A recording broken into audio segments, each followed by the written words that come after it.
All right, welcome back to Jim Radio. And guess what, Mr. Jannetty? It is that time. He's on time. He's very prompt. He's here. He's ready. He's from the band Famous Last Words. He is the lead singer, and he is known as JT. What's going on there, JT? Not too much. How you guys doing? Good, man. So, I'm going to tell you, I'm actually very new to the whole Famous Last Words world. And that's okay. I'm going to say first off, I love the friggin' name because it can be like so deep meaning for exactly. Like, thank you. Totally. Now, the future. Yeah. So, did you guys choose that like purposely, or just say, yeah, that sounds cool? Well, we had a list of names, and that one was the one that meant the most to us, and that we ended up deciding that we liked the best, and it is because of the meaning behind it. It's famous last words. It's the last words that someone's going to remember of a certain person's life in their last moments, and I've said it before. There's something very poetically tragic and beautiful about it at the same time. Which then I was like also thinking too, like, this is also like a way where now all of the lyrics to your song could end up being tragically your famous last words at some point in life. That would be crazy.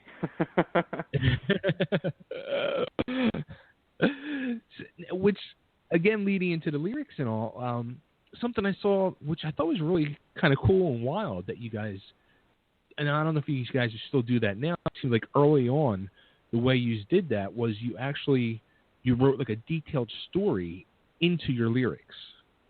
Yep, still do it. Every full length that we've ever done has been a concept album. Wow, that's pretty wild. That's like, do you think it's harder to do it that way, or compared to like the typical love song or party song, or? Well, this is the way I think about it. You take these situations that people can relate to, right? And you can intensify them in whatever way you want if you use them in a story. So I can take things, that I take personally, like personal topics, and I can put them into stories and have other creators or other characters live it out. And I can kind of manipulate the whole thing.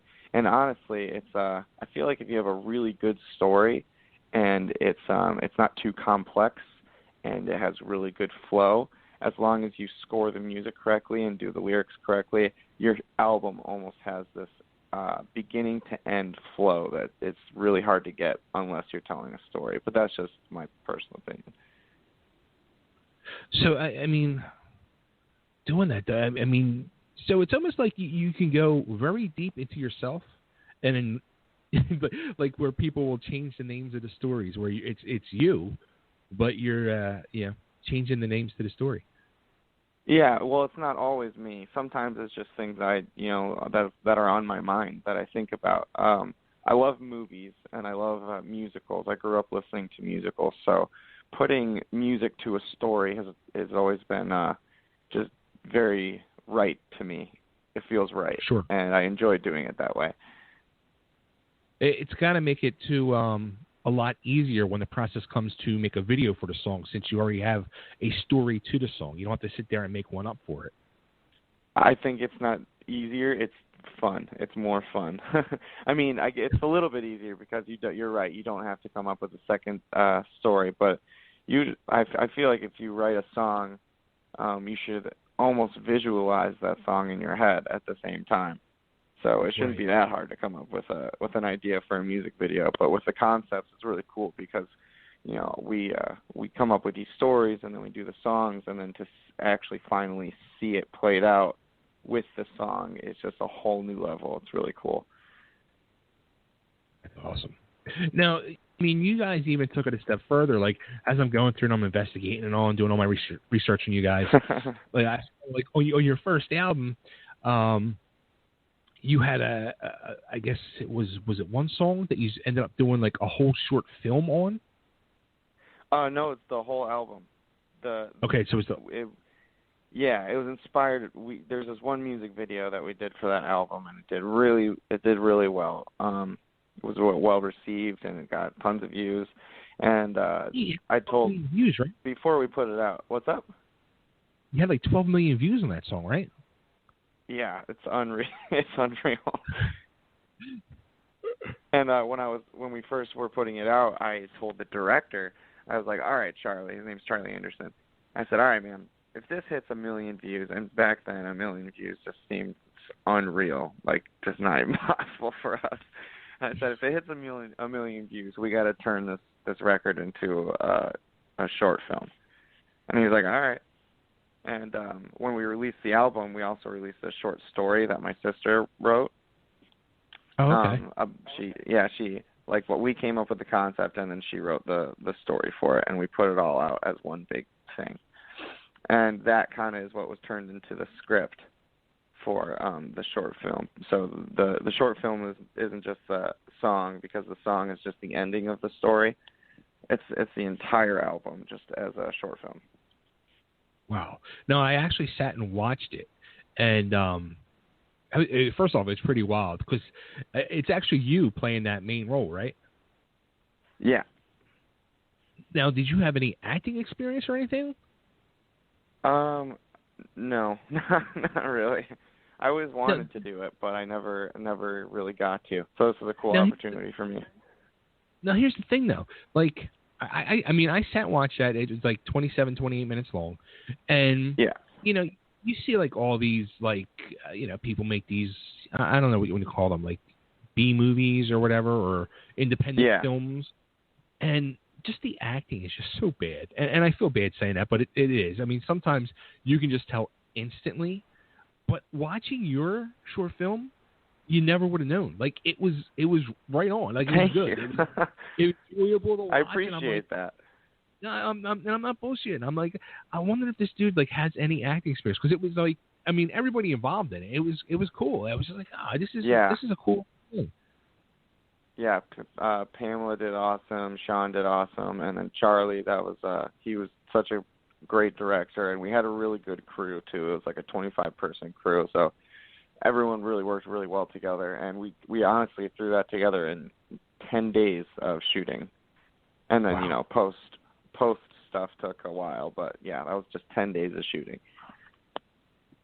Now, how did that relate to the fans? Like, did the fans accept it big time? Did you think it helped the band and sales or anything? I think it did. It got delayed a couple of times, which was unfortunate, and I think that did kill a little bit of the hype it had. But we eventually just put it out there for people to see, and for the most part, people really liked it, and they liked seeing the story played out as a short film, and it kind of helped them understand the story a little bit more if they never actually read the short story that we put out. So it was really cool. Oh. Now, will you guys do that again, do you think, or?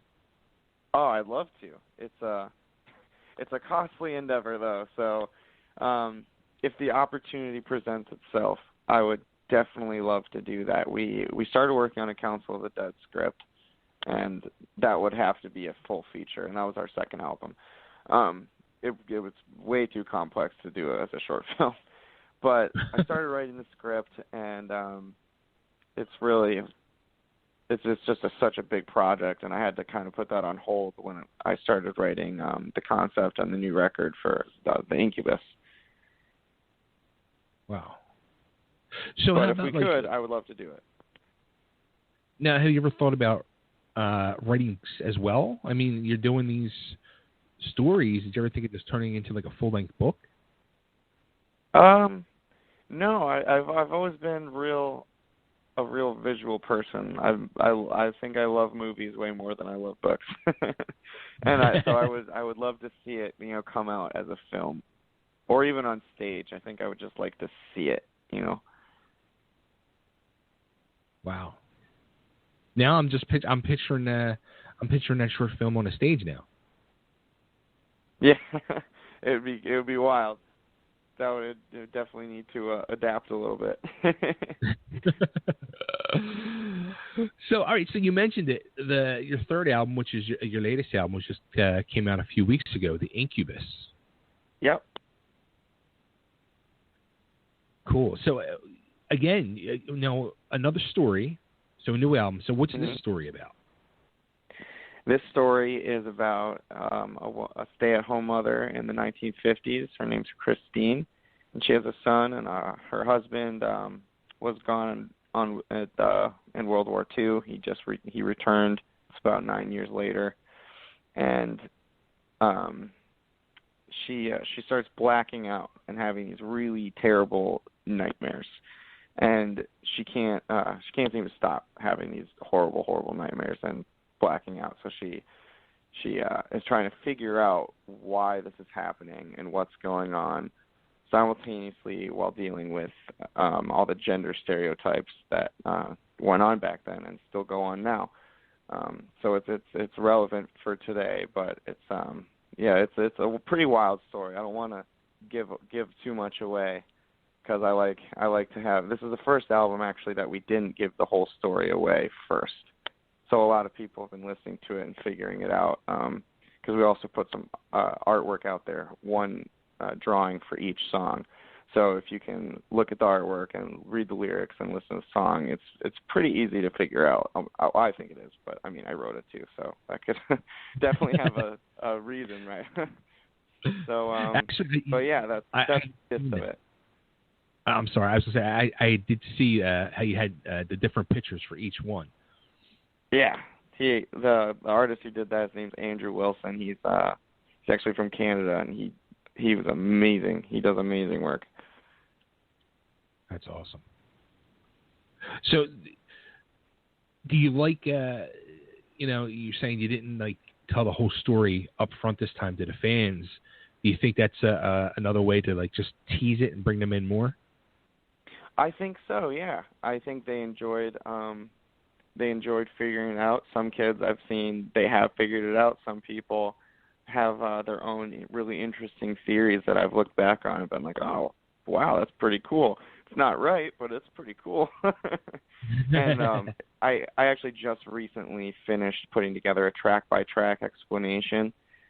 So we're going to be pushing that out pretty soon here. So anyone who wants to know exactly what it's about will be able to read that. Oh, cool. Very cool. Now, also, too, I saw this album is with a new label now? It is. It's with Revival Recordings. Cool. Now, did anything change in that? Like going to a new label, anything different with the process or anything, or just? For the process was pretty much the same. We completely refused to go with anyone who wouldn't give us 100% creative control. And Revival totally understood it, and they were totally on board with it. They supported it, actually. And it's really cool because there are a lot of creative people who work over there, so I can kind of bounce ideas back and forth with them. The owner, Sean Milkey, he's the vocalist for a band called Alice Anna, and they're also a concept record band. So me and him get to geek out about concept records whenever we want to. So that's kind of cool. Awesome. That's awesome. Yeah. It's wild. They're so rare, concept albums. Usually an artist might do one in their career, and you guys do it every time. Yep. And I think I got the new one, too. Working on it. He's already working on the new one. This one just came out. Take a little break, man. Give yourself a little air.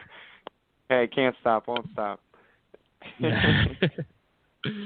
So, all right. So, actually, the first single and the video after that is called "Pretty Porcelain." So, what is that actually about now? "Pretty Porcelain" is her first Nightmare song, and it introduces the Nightmare world. And how do I explain this without giving it away?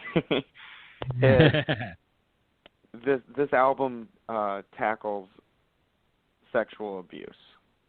Okay. Big time. And this is the first time that she is sexually abused. And it kind of is supposed to be her subconscious kind of warning her what is going on. So when it's an analogy essentially where she's this doll and she can't move and she's being moved around and undressed and redressed and her makeup, and she's completely out of control, and this guy is just playing with her like a doll, and it's supposed to kind of show her helplessness and how violated she feels. And there's a moment where she breaks free from the stillness, but again she returns to being frozen, and that's supposed to kind of show that there's never really completely a way to escape it. And again, I'm going to put this out there that I've never been in this situation. All I did was a bunch of research, and so I did the best I could to put myself into a victim's shoes, but I completely understand that I will never fully understand it, if that makes sense. So, but it was the whole process of this album was such a huge learning experience for me. It's really wild how uneducated I've found out I was about the whole topic. So I'm really happy we did it, and I'm really happy we did that video. And yeah, I couldn't be happier with the whole final product. Damn, dude, I like the whole thought of like what this whole song is about was like making me sad.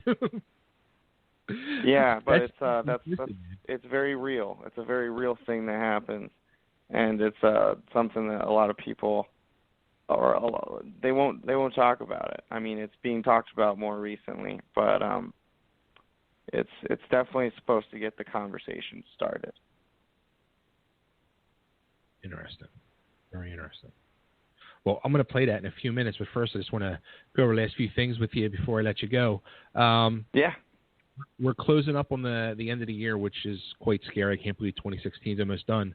So what's now that now are you guys hitting the road soon, or are you already on the road, or? No, we actually just got home a couple of days ago. I'm kind of settling in back to at-home life for a little bit. And then in November and December, we're going to be doing a tour that I believe is going to be going out west and into the Midwest. So that's really cool because we haven't been out that way in a really long time, about 2 years actually, because we took a year and a half off to do all the writing for the album. So that's coming up. More details will come out soon about that, and you can check it out on all of our socials. That we'll be posting about it as soon as we get more in. Cool. Now, have you guys ever come out here to Philadelphia? Oh yeah, we were there on not this last tour, but the tour before that. I forget the venue though. Huh? Do you remember where you played at by chance? No, but I can find out in just a second. Still got my good old tour laminate. Let's see here. Voltage Lounge. Oh, okay. Okay. Yeah, it was cool. It was a good show. Nice. Well, next time when you come around, I'll have to come out and see you guys. Yeah, man, I was actually born in Philadelphia, so that'd be... Where? It's always fun going back there. I only lived there for about 4 years when I was born, so I didn't live there long. But I think we lived in Germantown. Okay. No kidding. Yeah. Look at that. Yeah. That's very cool. Very cool. You still have family out there? Or? No, not anymore. Then we made the trek up to Michigan. And the rest is in the past. There you go. Cool. All right. Well, this has been really cool, man. It's great getting to know you. And yeah, man. Thank you for having me. Absolutely. And yeah, we'll keep in touch. And you come out to Philly, stop out. We'll get cheesesteaks and hang out. Yeah. And Pats or Gino's. You know what? I'm a fat guy, so all of the above. I'll do both. It doesn't matter to me. I know everyone's so defensive about their cheesesteak place. It's pretty funny.